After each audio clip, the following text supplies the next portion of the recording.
How are we looking? Yeah, we're looking cool. Yeah, look cool Look and short. professional. Well done. Oh god, right, it's introing them that's always the really Yes, yeah, you gotta like go. So hey guys. Mab, we've got a great intro, but Okay, like this is just this intro usually goes something along the lines of hello and welcome to Never Eat Pears episode 4. How are we all doing? So today we're reviewing series 3. We're quite casual over here. It's all good. So hopefully you'll recognise the lovely Ben. He came on and reviewed Power of the Doctor with me. He's a lovely man. Thank you very much. And to be fair, he'll probably come on 2 or 3 times during this review series. I would be happy to. So you'll see more of this mug, hopefully. I think it's one of those things where, like, you can reach out to some great people over Zoom, but there's nothing like an in-person pod. No, you Flows just, better. Yeah.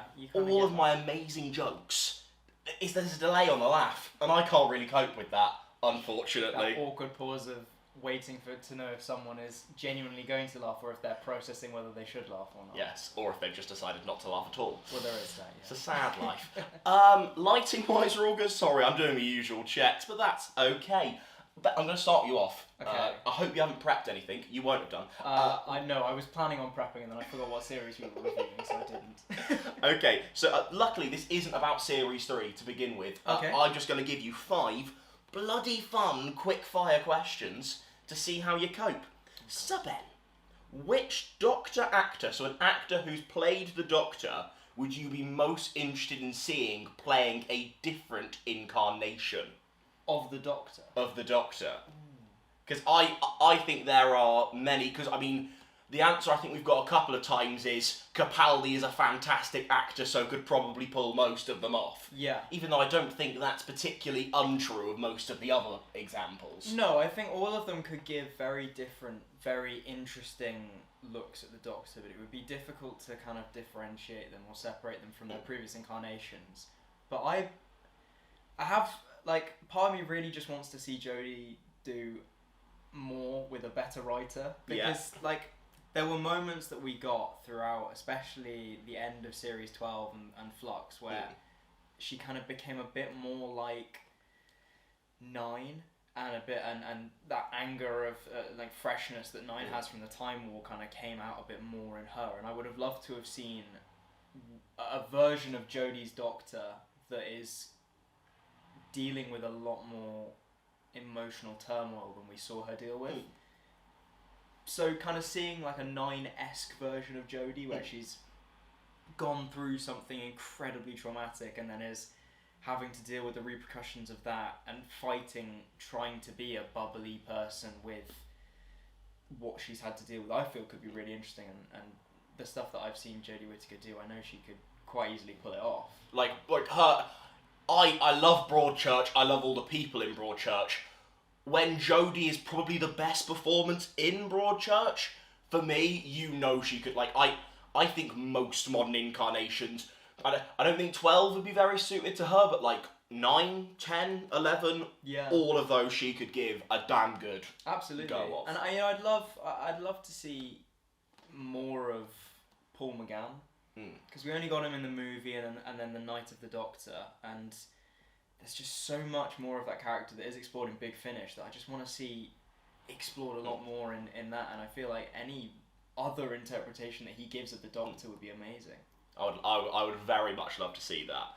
What is, right, your favourite season arc? So not necessarily season, but what ties it all together?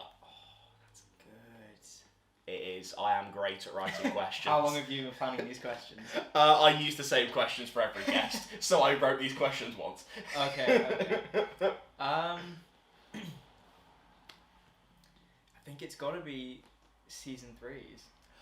That's been an answer that's been given to me. Yeah. I think that's my one thing. I think the more I've thought about it, the more I would say Series 6, when you think about it, is quite a poor season that when it gets its most interesting is literally the River Song stuff and the mystery and it all pulling it together. So I think my answer probably would be Series 6 just because the series arc, unlike other series where a lot of the times it's, it's there, it ticks things along, Yeah. and then it comes along in the finale, Series 6's arc actually manages to up it, make a series better. But no, Series 3 has been... I think you got a really good point there. I think in my head, Series 6's arc is kind of marred by a few pretty subpar episodes dotted around that arc, which kind of taints it a bit for me, whereas I don't really feel like the arc of Series 3 is ever pushed down by poorly written episodes that I kind of often conjoin with Season 6's arc. But as an arc, I think I'd say it was probably my second favourite, purely because of that. As your answer is Series 3, we'll leave that, we'll come back to it, because we can have an interesting discussion about that, as we might as well use Series 3 stuff in the bulk of this. Yeah. So what is the episode that you would show to a non-Doctor Who fan to get them into it? Obviously, saying Rose would be a bit of a dull answer. Give us, what's your insight here? So I know a lot of people would say Blink, because it's Dr. Light. Such a good episode. But it's not. It's not a good episode to introduce someone to Doctor Who, and it is probably the best episode of Doctor Who. I have a different opinion on that, but I just kind of most people would say it is the best episode of Doctor Who, but because it's Doctor Light, it's not useful. I would say either Dalek, which is my favourite episode of Doctor Who, iconic, or oh my god, The Girl in the Fireplace. Very interesting choice. I think it kind of portrays that time travel that is, obviously so prevalent throughout the series in a really interesting way, of someone jumping in and out of someone's time stream. You still get a lot of the Doctor, you get a lot of that relationship with Mickey and Rose that has been built up but is not, necessary pre-viewing. And it's just a lot of fun and a really good episode. That's a great answer, because I think it has most of the elements that would make... if people like the show, it has bits of comedy, it breaks your heart, it has time travel, centrally, the Doctor is really involved and fantastic in it. If you like Doctor Who, or if you're going to like Doctor Who, you're going to enjoy Girl in the Fireplace. Therefore, fantastic shout. What would yours be, just out of interest? The problem is that I have niche favourites, and then a lot of my favourites are quite nostalgic heavy, which wouldn't work with introducing someone to the show. Weirdly, my answer would probably be the Sontaran Stratagem Poison Sky. Yeah, I can see that. Because, first of all, you're watching it with me, therefore I am going to instill so much Sontaran-based enthusiasm in you, because I fucking love the Sontarans. Just sitting there chanting Sontar Half the whole episode. It's what I do, it's how I go to sleep, actually. I know that. And I also think it's one of those that is, on the sillier side, but has still got a lot of, the groundwork of solid Doctor Who. Yeah. And therefore, it's kind of like a... Because Girl in the Fireplace, maybe, I don't think your answer is wrong at all, but the only counter-argument you can think of is, if you show people the best of the best, then maybe when they actually get into it, it's like, oh, none of this is like Girl in the Fireplace. If you showed someone that episode, and that two-parter, and they really enjoyed themselves, I think that's a better benchmark to go, Doctor Who is for you. Yeah. You're gonna love this show if you can get behind that kind of, let's be honest, 7 out of 10, 8 out of 10 episode and back it properly. Yeah, but I mean, I not to disagree with you at all, but I think you could probably say that about any episodes that are well liked, that aren't tied to overarching plot points. Because, like you said, if you can show someone an episode and they go, it's not the best of the episodes, but it's really enjoyable. There are much better episodes out there for you to watch. There are some duds, but that happens everywhere. But if you can get someone to like, a 6 or a 7 out of 10 episode, then I think you can convince them that the rest of the show is worth watching. That's the with most of the shows and the way TV is generally made these days, there isn't so much of a variance in quality between episodes, because most TV these days is like serialized Yeah. and not like I grew up on like 70s, 80s like episodic television. That's what I'm used to, but like episodic television creates such a variance in quality with new writers and no form of through line that it's a bit harder. But that's why we love it. It's why we bloody love it. Which Doctor incarnation and then which actor who's been in Doctor Who would you like to go for a drink with? This could be a cup of tea or a pint, whichever you fancy. I'd go for a pint, because of course I would. That's tough. Because my gut instinct is to go with my favourite Doctor, Christopher Eccleston. And I think as Doctor, I would say either Eccleston or Capaldi. Okay. But I think actor, it would have to be David Tennant. It would. I can't not. Oh, Or Shooty. No, that would be cool. I know he's not there yet, but that man is just amazing. Obviously, unfortunately, she's passed away. One of the big ones I would think of in terms of like actress, Elizabeth Sladen would be so fantastic to have a chat to. Both with like the wealth of experience in terms of the person who's been most involved in both classic and New Who, not within their own right, but together. Yeah. And also just in interviews and bits, just seems like the most wonderful of people. Yeah. That's so. I think I'd probably, even though David Tennant would be such a shout for me, that might have to have been my answer. Because it's all hypothetical, so I'm allowed to get away with. Oh, absolutely. This is a time travel show. You can travel back in time to have a pint with someone who's passed away. I'll allow it. Ideal. Thank you. I'm glad. And what character deserves an RTD2 spin-off? God, that's a tongue twister. That's a good one, that is. I would love to see, not like necessarily a whole spin-off, but I would love to see like dipping back just to old companions or you know, people who are related to companions. And top of my list for that would be Rory's dad. I think we mentioned this, but I really wanted him to come to the companion circle. Yeah. Because his episodes were written by Chibnall, so it all made sense. It felt like it was there, but yeah, no, but there's something about, even if it was like not necessarily one or two, but just an RTD2 show, an episodic show that just, you know, each episode is focused on a new relative of a companion or an old companion like we have with Ian or someone like that, and just kind of you spend half an hour going, what is their life like now that the Doctor was a part of it and is now not, and what are the repercussions, you know, 10 years on from when Amy and Rory passed away, and how is he dealing with that, and how has that changed his life, and the same with all those other characters. I think that could be just really interesting.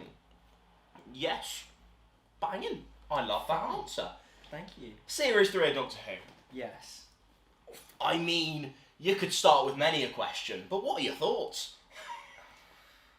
I don't know exactly what my thoughts are, because on the one hand I think it is one of the strongest series, full stop.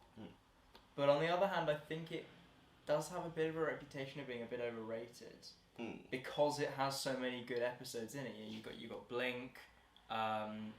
I've just completely blanked on every episode title. So I was thank you. BBC iPlayer to scroll through. Perfect. But you've got a list, like you've got 3 great episodes back to back with Human Nature, Family Blood, and Blink, and then you follow that up with the 3-part series finale. The second half of series 3 is just gold dust. There's nothing faultable with it. The first half has some interesting stories and interesting plot points. I think they tackle them well enough. But if you look at them, if you kind of split the series up into first half and second half, the first half is kind of not mediocre. It's better than mediocre, but it's nothing to write home about. Whereas the back end of season 3 is some of the best TV out there, I think.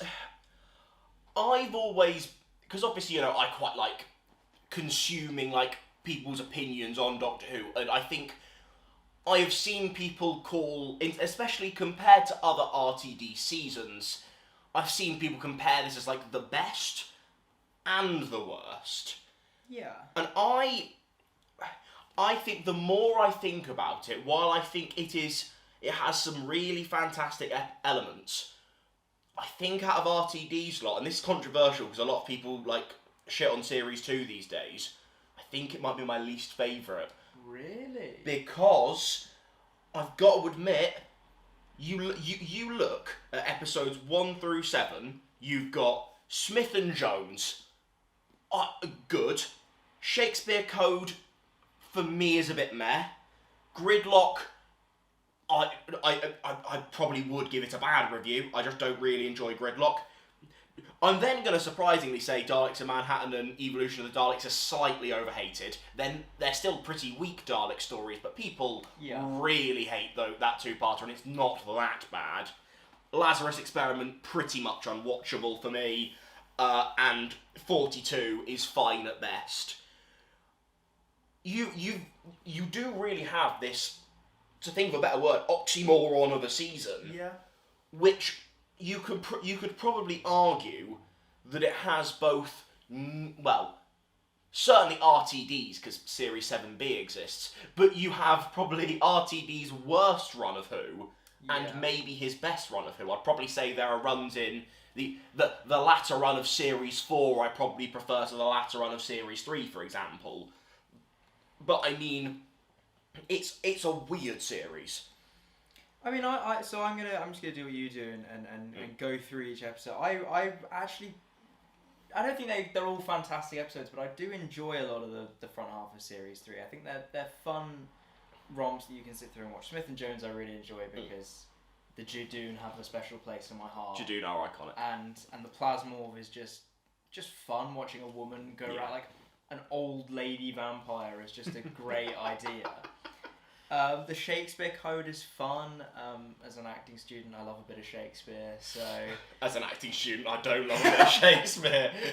That's fair, I understand that. But yeah, I think Gridlock, Daleks in Manhattan, Evolution of the Daleks, Lazarus Experiment 42, they've all got really interesting concepts. Apart from the Lazarus Experiment. I think the concept of the Lazarus Experiment is really, really clever. I just think the execution is just not handled fantastic. I think that's the problem with the front half of Season 3 and why it's kind of shit on so much, is that it's good ideas that everyone wishes could have been better, but they weren't. You know, Gridlock is really interesting. It shows a place that we've already seen in a completely different light and has, half the episode in a 1 by 3 meter box that's just redesigned every time he jumps into a different carriage. But you've got your human Dalek in Daleks in Manhattan and the Evolution of the Daleks. You've got the Lazarus creature from the Lazarus Experiment. You've got the sun deity creature thing. I don't really know what to describe it in 42. And I think they're all like incredible concepts and ideas. Like, I love some of the ideas there, but I just think they could, if you gave them a bigger budget and took a bit longer with the writing of them, then maybe you could have some really, really good episodes in there. But, is that the way to describe the first half of Series 3? Good ideas, poorly executed. I think so. Is that cruel? That might be a little bit cruel. I don't think they're necessarily poorly executed. I just think they could have been executed better. I mean, let's not pretend that... and I might contradict myself completely here, because I've just tried to praise Series 2. But let's face it, it's not as inconsistent as a series like Series 2, where it feels like it has, high highs, but low lows. Like, I'm not, as I made perfectly clear, I'm not fond of the Lazarus Experiment, but by God, I'd rather watch that than Fear Her. But then, and obviously, we'll go into some more episodes in more detail, but I mean, we haven't been including Christmas specials, even Voyage of the Damned as well, but from Human Nature, Family of Blood, Blink, Utopia, Sound of Drums, and then again, Last of the Time Lords I have a lot of problems with. But what a run of 6 episodes. Yeah, absolutely. I mean, I know a lot of people have problems with the finale, but we'll get to that in a moment. But I think just, there's... Family of Blood and Human Nature have some of David Tennant's best performances in them by a mile. I mean, that moment where he's in the house and kind of saying, what kind of man is he? Gets me every time. It's so well done. It's transformative. It really is. As a performance, and it works so well. And I can watch it, year on year as I do my annual rewatches, and every time I get a lump in my throat and my eyes well up because it's such a moving performance, and he never fails to kind of show something new in it every time I watch it. There's always something I go, I had never noticed that, or I love the way he kind of played with that side of it, or whatever. But and as a concept as well, I think it's great that we kind of, you build up the Doctor over 2 seasons, you change him after a season and a season and a half of getting him to with this companion and building their relationship, and then spending an episode and a half almost with a completely different relationship is really fascinating. And I like that we haven't really seen any of that again, because it makes Family of Blood and Human Nature feel so unique. Well, before we go into specific episodes, let's look at the arc as we've discussed / arcs, because I think you bring up a good point here. Is that obviously it's a rare case. Obviously, some seasons have this to bigger and lesser extents, but you have the arc of Martha throughout this series, which kind of acts as a season arc within itself, and you have the Harold Saxon arc. Yeah. Now, in terms of the Harold Saxon arc,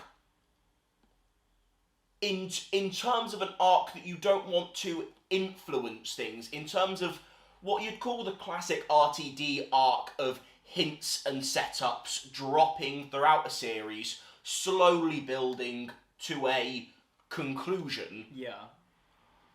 Honestly, I don't think it could have been done much better. No, It's class. It took exactly what they did with Bad Wolf, which they know worked, which is just, dropping, Harold Saxon there, a poster saying vote for Saxon here, all this kind of stuff. And then at the last episode you go, oh my god, it was there, it was staring me in the face, but it's not as obvious as it was with Bad Wolf. They don't, spray it on the side of the TARDIS, or the Doctor doesn't go, that word is following us around. Like, I love the arc of Bad Wolf, but it's that forced. It's forced. It is. Yeah, it is forced. Yeah. I would say. Yeah, I think you're right. I think RTD was kind of the mindset of, okay, we need to make sure that people get this, so we're going to signpost it a bit more. And when he saw how well that went down, he goes, okay, we can play with that a bit. We can bring it back, and we can just leave some posters in the back and some more subtle things, which, as a viewer, makes the realization so much more rewarding. As you go, I knew there was something up with that. I knew it, and I didn't figure it out in the same time with the Doctor. And there's something really fun about that. Well, there's even it's even more than that, with like hints of like the phone call around 42 and like the shady people in the background and all of this great stuff, and it all builds and Martha's family, and it's just well hinted, and then just feels, because even in terms of like Bad Wolf, which I think is a great comparison, don't get me wrong, there are elements that make it a very good arc, but to compare it to the Harold Saxon arc, it's more forced down your throat throughout the series, and then leads to probably a not quite a satisfying payoff, to going, here's some hints, letting it slowly build without having to go, Harold bloody Saxon. Yeah. And then you get, oh my god, Prime Harold Minister bloody Saxon. Harold bloody Saxon. It works as it. There isn't too much depth you can go into. It's just class. Yeah, it's so well written and placed through the series that the payoff is just fantastic. But I think the other thing that allows this to work is that we've also got this other arc, this kind of secondary arc run alongside it, of Martha's relationship with the Doctor and how that goes. And it's nice that that's not really finished in this season. It's left in a nice, comfortable place at the end with her, deciding that she can't and leaving. But we get more of an exploration of that at the back end of season 4, a little bit of it in Torchwood. It's really nice that like this arc is kind of completed, but then continues a little bit longer along the way, and I think that helps the main arc not feel as forced into everyone's faces. Now, my opinion on the Martha arc, because I think people could argue against me either way in terms of, but I think both sides would probably want me to have a stronger opinion. For Martha herself as a character and it informing her decision to leave the TARDIS and even decisions beyond in Series 4, I think it all works and all flows exceptionally well. Yeah. My one slight problem is the way it affects certain interactions with Ten, in terms of we've had Series 2 controversially having Ten and Rose romantically involved, and the problem is that is already quite a controversial way of doing things, and then you go into Series 3 and the way the arc works on Ten's side makes it feel like that arc is being continued a bit too much, and I think it isn't necessarily bad for writing purposes, but I think for me it's pretty clear there is a reason why Series 4 and Specials 10, while I love 2 and 3 10, but I think without 10 just fully being allowed to do the just pure friendship thing and then be very angsty, for a better word, in the specials and do all that kind of stuff.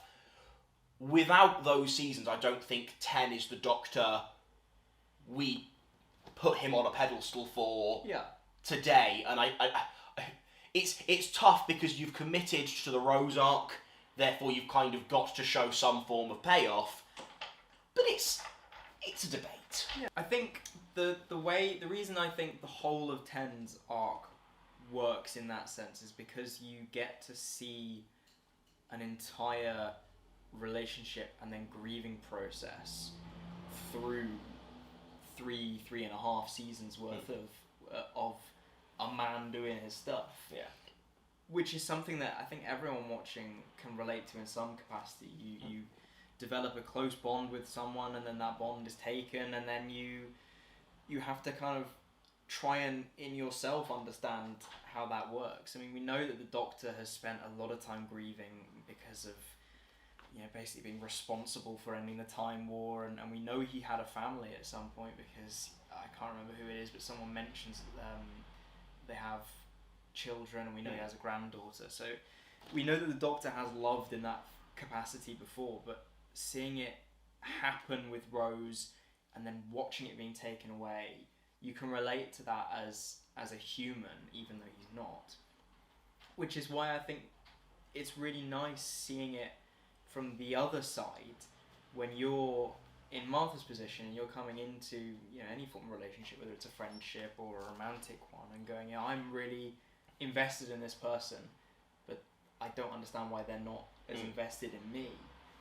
And I also really like the Martha's side of it, because we all know that person who meets someone and then is just head over heels with them, even though they barely know them. They're just, this is the person I love and this is it, and it happens, and everyone is different in that, and that's why I love it, because I find their relationship so relatable from both sides, even though the scenario that they are in is completely unrelatable. Of I've never time travelled before, but I've got very close with people without understanding their point of view, and I've also been through that grieving process of any kind of relationship, and it's really nice seeing that portrayed over this arc, which is why I personally think it really works. That's the thing. If Martha's side of the arc wasn't dealt with so genuinely strongly, the arc wouldn't work, because I think that's the thing. I stand by the fact that sometimes it makes 10 slightly less enjoyable when he's in this midpoint of his arc, but because especially because in the first half of the season, I think you get a couple of moments that are a bit like, I don't think this is as interesting as you guys think it is, writing it. But then when you get to the second half and you let Martha stand on her own in Human Nature, Family of Blood, and then you properly get like the last of the Time Lords. Martha basically becomes the Doctor moments. The woman who walked the earth and stuff. It just so that I think that sells it, that makes it work, and then I can't begrudge it too much because then I get Series 4 and the specials, which I'm a boy in love. Aren't we all? Aren't we bloody all? No, I think the whole of Martha's relationship with the Doctor it's a little bit kind of controversial in terms of how some people view it. I personally think it's dealt with, pretty perfectly. I can't fault the way that relationship, forgetting who the two characters are, but the way that kind of relationship is drawn and written, I think is pretty stellar. So, this is... there's been a couple of other three-parters in who, obviously... this is the more...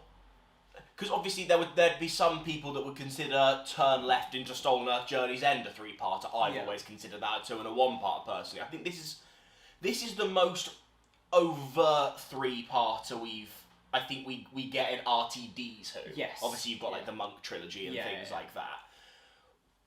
What are our thoughts? Because this is finale stuff. We've got to talk about a finale if we're talking about a series. As a three-part finale, it is my favourite... No, that's a lie. It is my second favourite finale. My first is always going to be Eccleston's final two episodes that just... They're great. But I love... As someone who was never, was never old enough to enjoy classic Who and never knew about people like the Master and anything like that, having that whole relationship explored and shown for the first time was absolutely incredible. I the Professor Yana moment of You Are Not Alone, which is another arc that we kind of didn't really mention. But Fucking hell, Series 3, that's all the bloody arc. Exactly, which is why I think they all work, because you're not focused on one thing. But even as I remember as a 6-7-year-old boy watching it after the end of Series 4 and the specials, knowing that Series 5 was coming up, I went back and I rewatched the first few seasons, and even as a kid, that Professor Yana moment just blew my mind. And for the rest of, maybe not for the final of the 3 episodes, but the way that whole arc is done over those 3 episodes is just phenomenal, because you go into the first of the 3 parts going, well, this is just going to be the lead up to the 2-part finale, and then you realise that it's part 1 and you go, wow, what a great way to start a finale. I think it works for multiple reasons. I think the biggest is the reason, because some people would still consider it a 2-parter, and it works as a 3-parter for me because I actually think the gap between if you actually think about it, they all feel and function like such different episodes within the same story. Because even the gap between 12 and 13 is 12 is a hiding, trying to stop the Master, and then 13 is almost like this sense of defeat almost, and this we are fucked, and it's Martha against the world. All 3 of these feel completely different in their own great ways. I have 2 gripes with this. I know what one of them's going to be. So I'm going to save that one. I am of the opinion, and bearing in mind I don't think I'd want to lose John Sim in Modern Who, so you'd have to work this out some way, Derek Jacobi should have been allowed this entire 3 parts to cook. Because I know you'd then have to rework some elements of the Harold Saxon arc, because obviously it wouldn't work quite as well. But Derek Jacobi is, for the amount of, because even throughout most of the episode, he isn't even the Master. Yeah. The 5-10 minutes we get of him, gold dust. It really is. And he deserved all 3. He did. I think he did. John Sim is utterly, utterly marvellous as his interpretation of the Master. He's terrifying. But Derek Jacobi has just got such a presence and power that I would have loved to have seen him for longer. And I know that we've had, through Big Finish, we've had him kind of explored more as the War Master, which I think is kind of actually more perfect, because him and John Hurt, I love that combination. I think it's perfect. It's just a shame we'll never get to see more of that in live action, because obviously John Hurt's no longer with us. But through Big Finish and through my imagination, that relationship is perfect. And I like that we've not just gone, we had the Doctor through the Time War, we had the Master through the Time War, and then he turned into Derek Jacobi for Professor Yana, and then he turned into Harold Saxon Master. I think allowing yourself to explore what that relationship could have been is as good as we're going to get. But any more screen time with Derek Jacobi is always wanted. I think I can forgive it because John Sim. It would be rude to even say he works well in the role. He is great, but I would have preferred to have seen that. But that is what it is. My big problem has to be with the fact of, and bear in mind, the Battle of Ransfor of Kolos exists. Yet in terms of resolutions, not necessarily to episodes, but even it's up there. It's not good. It's not creative. It's David Tennant has a float about, and people are saying his name, and it all just because me and Faries on our Series 1 podcast had this conversation, and we were like, if you think about it, RTD cannot write series finale endings. He will never have some form of Deus Ex Machina or flip some switches or let's whack him in the void, here we go.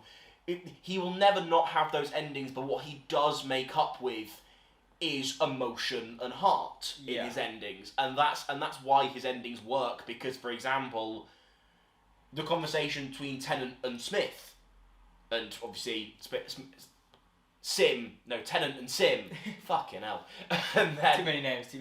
Oh, Jesus Christ. But then Sim does come back, but obviously that whole nah, I'm gonna die, fuck you thing is powerful. It is. That was really so much waffle. I'm so sorry. I believe you had to deal with that. Both been waffling, don't worry. I think it's a really tough one, because while it is the most Deus Ex Machinas of Deus Ex Machinas, I just enjoy it. I think when you've got someone who's done as much awful shit over the world as the Master has in that episode of unleashing the Toclafane, who are already this incredibly disturbing amalgamation like that, the moment of the skies are filled with diamonds in the Doctor's not the Doctor but the female Doctors when they've taken apart the Toclafane in that room, that will never send shivers down my spine. But I mean, there's not really an easy way of resolving that. You could have done something with, breaking the paradox machine in a way that resets it, because it's a TARDIS and it's been, you could turn it into a TARDIS paradox machine hybrid and it's able to reset it, or you could do something else, but it's we don't have to reset it and we let the world be apocalyptic for a bit. You could have that, but when you've got an entire year of death, what is it, a third of the population being slaughtered? Something like that. Some ridiculous number being murdered, the Master building statues of himself everywhere and rockets and things. I think that's a really tough thing to just continue with, and who, as we know it, would be completely different. Whether it would still be going after that would be the thing. But I don't think it's a great ending, but I don't think it's the worst thing they could have done. It just feels a bit like, and now he's God. I think what I will say is, this is where, and this seems like a bit of a sidetrack, this is where I would sympathise with, like, big, like, Whittaker and Chibnall fans. Because, obviously, a lot of the people that are talking about Doctor Who in, like, online formats these days grew up with RTD. I think if Chibnall wrote that finale and it aired in 2021, that would get slaughtered. And people wouldn't forgive it. Now, you can argue that's because what came before was so strong, RTD gained himself the benefit of the doubt. But I think we have to realise that this ending might be tainted by nostalgia goggles, and if it was written today, we probably wouldn't give it so much leeway. It's a really tough argument to make, because you're always going to be looking at it through the nostalgia goggles. Yeah. But also, as we've said before, it's come after 6 of the best Doctor Who episodes out there. You know, like, that whole lead up, even though the front half of the season is divisive, that whole lead up, even that episode up to that finale, up to the last 15 minutes of it, it's all some of, like, the best TV out there. And I think, you know, maybe if we did have something like that with Jodie, it may be absolutely slaughtered, but Jodie's whole limelight would be looked in differently if the writing was actually good. But the problem is, 90% of the writing for Jodie Whittaker's series is not as good, and so it doesn't really have 2 legs to stand on. And then delivering a final, you know, a finale that isn't great, you're already at a massive disadvantage. Whereas with this, you have got that benefit of RTD is great with setups. They wrote a number of fantastic episodes leading up to that, and then it was a little bit of a dead balloon going down, but the balloon looked amazing while it was up there. That was a really pretty balloon. It was, whereas Jodie's balloon was, you know, ugly, covered in a bit of mud, like, it had been through the bushes, it just... wasn't flying very well. No, it was just... No, it was a bit rickety, you know. It was hovering like a foot above the ground, and then someone just went... We decided to put it out of its misery, actually. It was more of that than it was... It was best for everyone involved, including the balloon. So, what is... I know which part of the series it's coming from, because basically it looks like you're going to have a choice between Blink or Human Nature Family of Blood. Which would you like to gush over? Obviously, if it is an episode of the first half of the series, let me know. Yeah, actually, I want it to be the Shakespeare Code. No. Yeah, it would have to be Family of Blood and Human Nature.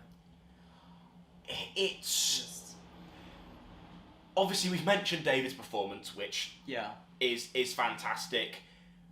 Villains, threatening, scary, terrifying, intense, helps Martha with her arc.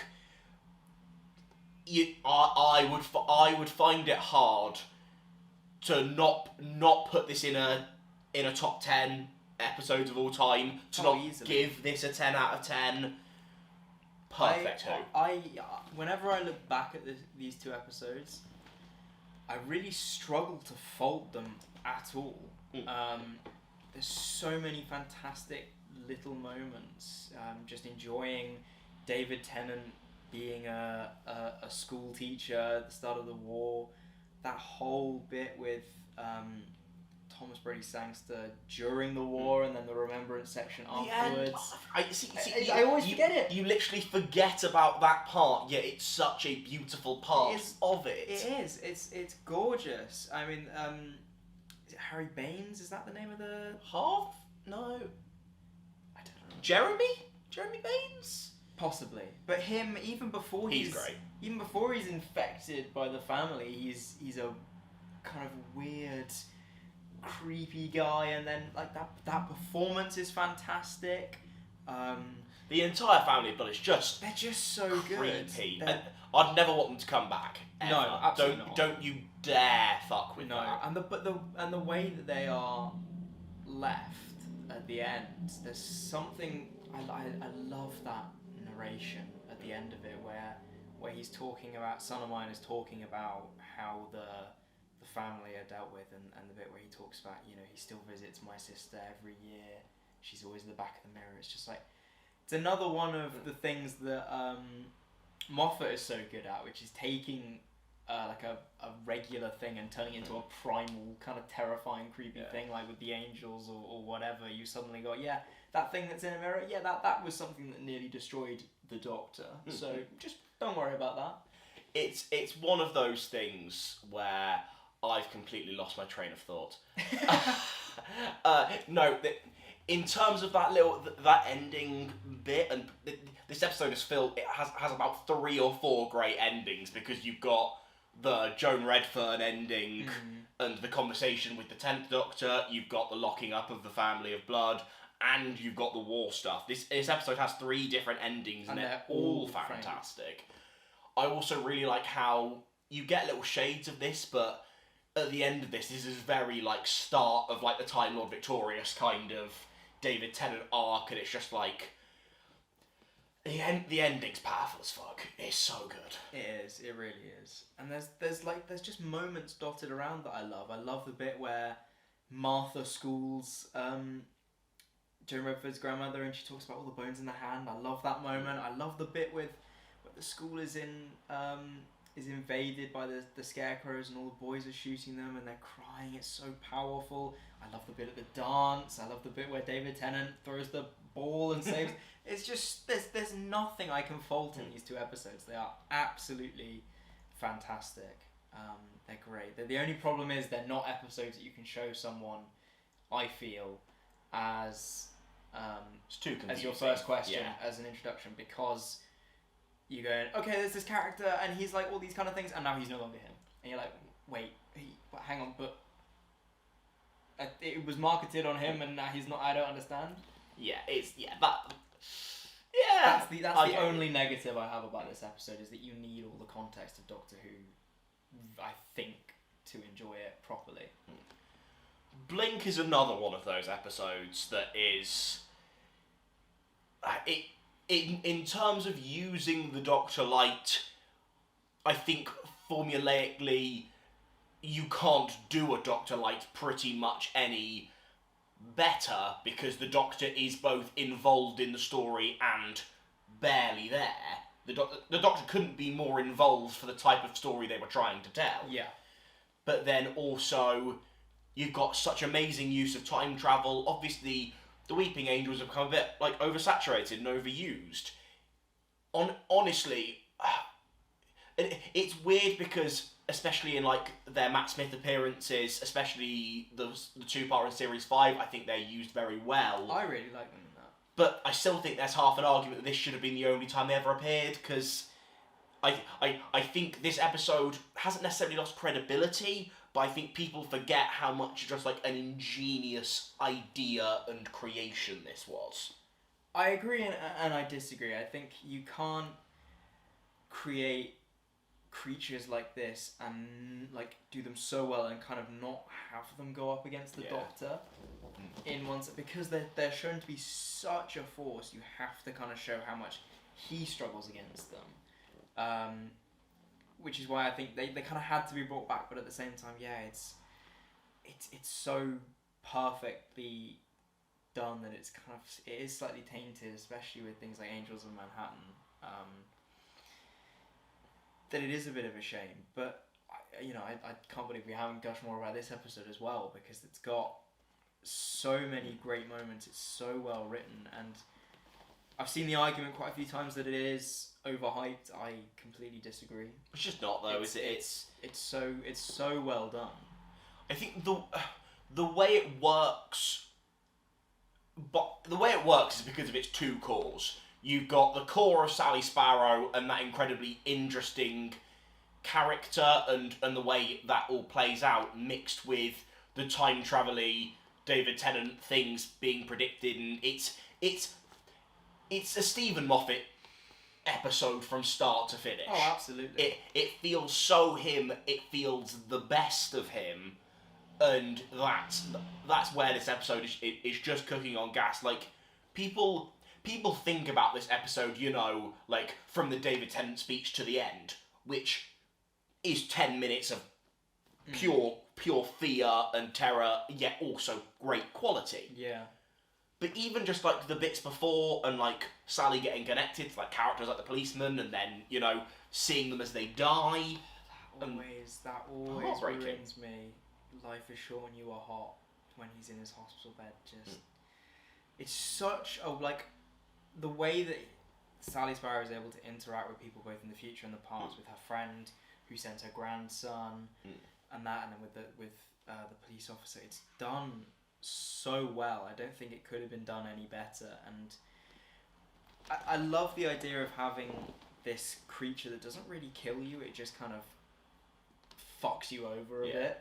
Like that's where the Weeping Angels of the future really like they start like snapping people's necks and stuff. That really like started to piss me off. Yeah, it did. But I like that they kind of sort of went back on that for Angels of Manhattan and even though they killed off Amy and Rory, they still let them have their lives. And I think there's something quite nice about this terrifying entity that is, you know, one of the worst things the Doctor's ever faced, and it just, you know, just kind of inconvenience. I mean, being sent back 30, 40 years is more of an inconvenience. I wouldn't sign up. I can't. But it's better than being murdered.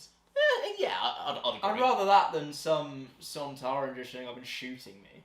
I don't know. Sontarans are bloody cool. They are, but you know, you don't get to enjoy them if you're dead. As ways to go though, like getting shot by a Sontaran is kind of a cool way to go because you've just gone baked potato, dead. That's kind of cool to me. Oh, there's a baked potato now, and that was the last thing I saw. Oh shit, I got hungry and then I died. Couldn't even quench my hunger.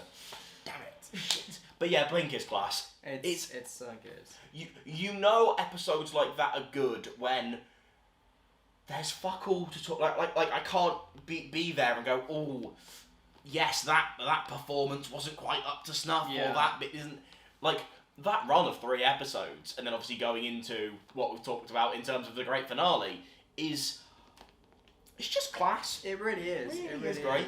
And I think that's why I like season 3 a lot. Is because I can enjoy the first half without having to worry about the fact that the writing isn't as good and there's so many possibilities that could have been with the concepts used, that I'm able to then, you know, I can sit back for the first half, and then when the second half comes in, I go, right, this is when the good stuff starts. This is what the first half was just an easy lead up into this absolute stellar of an end of a 6 episodes before a little bit of a flat tire of an ending. But I think because of the season that's come before it doesn't matter, and that's why season 3 has got such a reputation for being such a good season. So out of that's a great segue, well done. Thank you. Out of the first half, well done. Out of the first half of that episode, the series, fucking hell, what would you like to highlight for good or bad reasons? There's nothing I would like to highlight for bad reasons, because I don't really have... So positive, I love it. I don't have any episodes in this that I really dislike. You know, when I think of episodes I dislike, I go, you know, Love and Monsters, I go... I won't have that stuff. Well, no. Hear me out. It's not... It's a bad episode, but it knows it's a bad episode. And it's a great episode and it has ELO in it. I won't take any of that slander. Okay, when I think of bad episodes... Let me start again. When I think of bad episodes, I think of things like Fear Her. Idiot's Land. What you like? There's something genuinely... Sorry, I know we've got a diversion. No, I love this. There's nothing... Is like one of the things that like I used to have recurring nightmares about is people who like they have like flat skin where faces should be, where they just tuck their faces near his hands. That fucked me up for years. Which is a great first 20 minutes that then just goes into random woman in a TV screaming "Feed me" for 20 minutes. That's it's unwatchable. That's the worst part of that episode. I enjoy the rest of the episode. That's half the episode. The whole thing is shot on Dutch angles, and the whole thing makes you feel uneasy. It's a really interesting concept. I like it. I will die on that hill. Idiot's Lantern's not as bad as everyone says it is. Fight me. Idiot's Lantern is worse than Fear Her. Idiot's Lantern is the worst episode of series 2. No, I will not have that. I will have that. The only redeeming quality of Fear Her is the council man with his council axe on the council road. And that's a hill I'll die on. I'll report you to council! I love him. I love him. Oh, God. No, because I bloody love the Olympic flame as well in Fear. This is a Series 3 podcast. What have we done? Series. Let's go through Series 3. Let's I'm just slightly go through worried the- about camera battery, so I'm just gonna. We're just gonna hopefully. We'll quickly summarise our thoughts on each episode. Uh, Okay, Smith and Jones. Let's start off with Smith- great season opener. I think it's not the Yeah. best. It's not it's not Rose and it's not 11th Hour, but I think it still does a really Without the good job. iconicness of the Jadoon, it might slip up a couple of places, but I think it does just work. It works very well in terms of like introducing their two dynamics together. Interesting, fun. The Plasmavore is fine. Yeah. Has had interesting. I think this is a very, in terms of like companions and doctors meeting, unlike for example, Matt and Clara, for example, or things like that. This is a great episode of going, this is what makes a good companion. This is what you've got the one nurse that's like having a scream and a cry, which fair enough is how And I he's would just react. like, nah. But yeah, like nah, fuck you. I'm gonna say something else controversial. It's nice to have a competent companion. Competent companions are lovely. I do back that. The Shakespeare Code.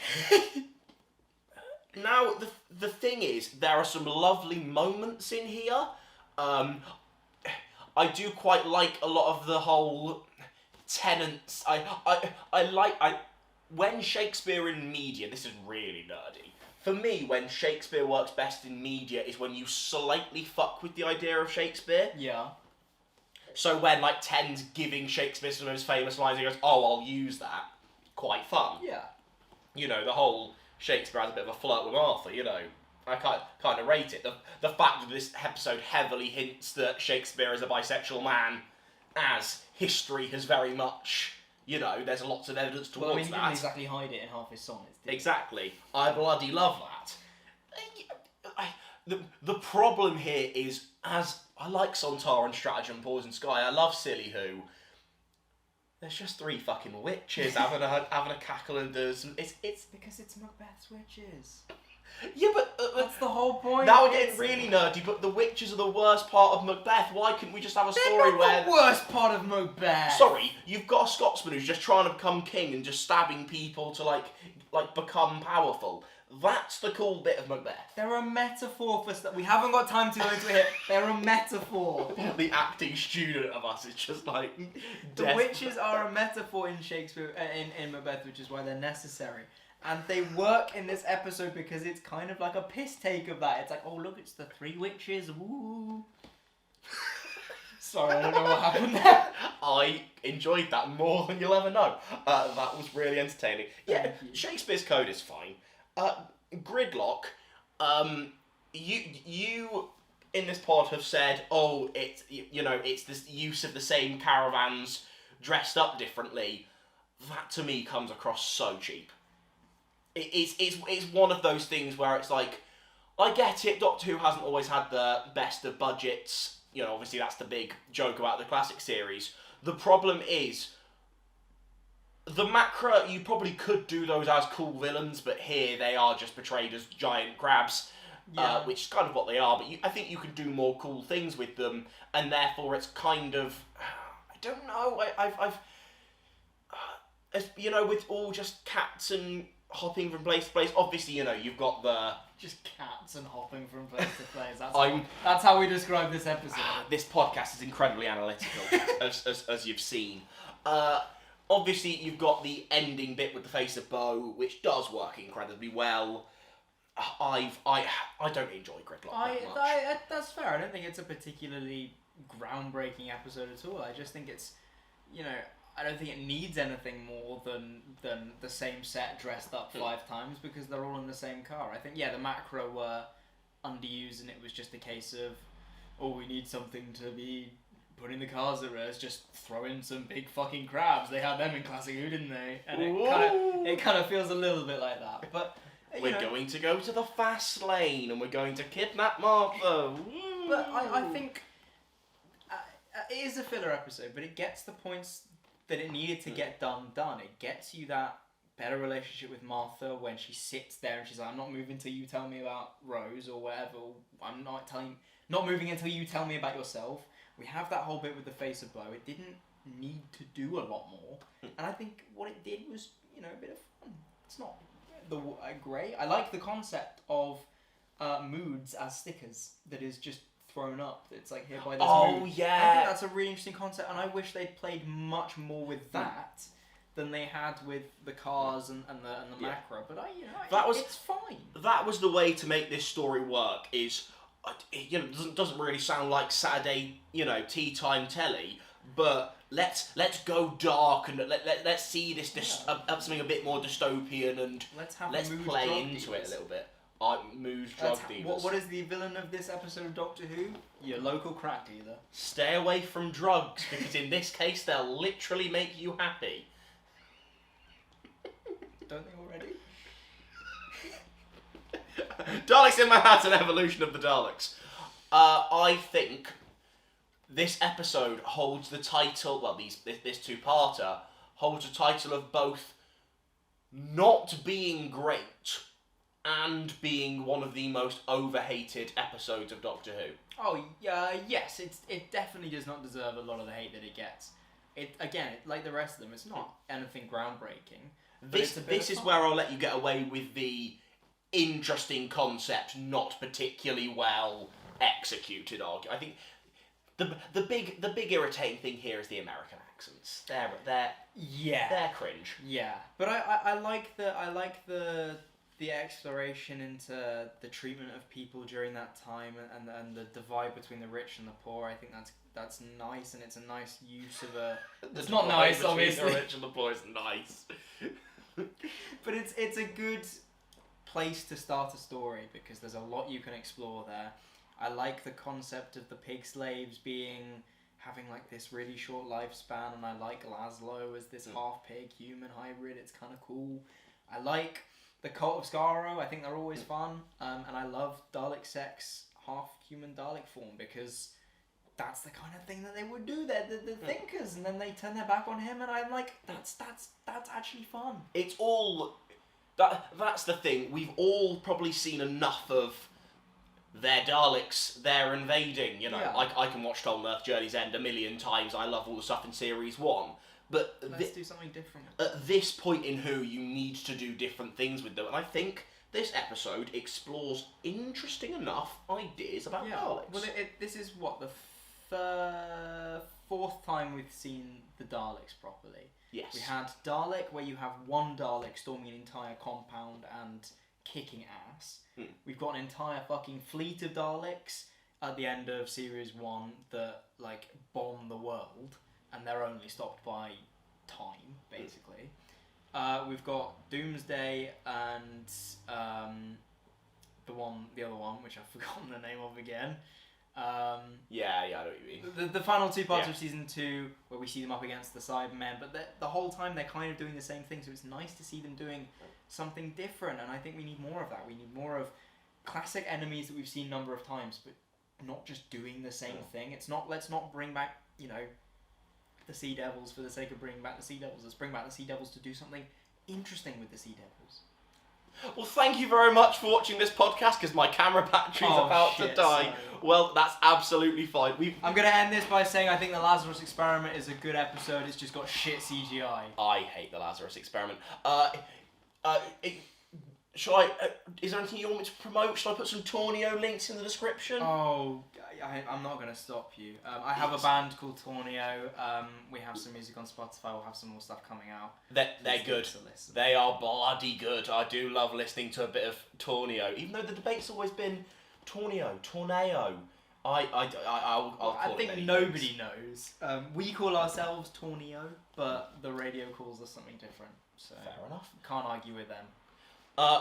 Their link to Spotify, I think that's all I know how to put a link to, will be in the description. And subscribe.